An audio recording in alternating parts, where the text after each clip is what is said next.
È partita così, con l'elegante scorrere sull'acqua di questa mascareta, la 2 giorni di festa organizzata dagli Amici del Piovego.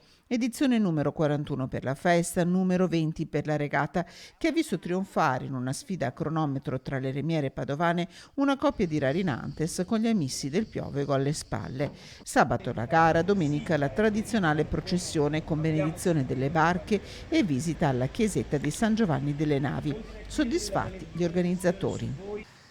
Grande fatica come al solito, ma ci siamo divertiti molto, ci dà grande soddisfazione. Devo ringraziare tutti quelli che hanno partecipato, le remiere padovane, gli amici di Rarinantes, di Canottieri, i ragazzi di Vorabe, e è venuto a trovarci anche le Forcole d'Oro. Insomma, siamo stati molto contenti, un bellissimo modo di riaprire questa stagione, di tornare ad incontrarci e di tornare sui nostri canali. Un progetto che ha ottenuto il sostegno della Regione Veneto. Il progetto è stato inserito nelle identità venete, che ci fa molto piacere, e abbiamo anche dei collaboratori in più che ci aiutano in modo da rendere sempre più ricco e più bello questo evento, che ricordiamo è la più antica festa di Padova e ha delle origini che sono addirittura precristiane. Una stagione all'inizio che da Padova si sposterà a Venezia e che in città potrebbe condurre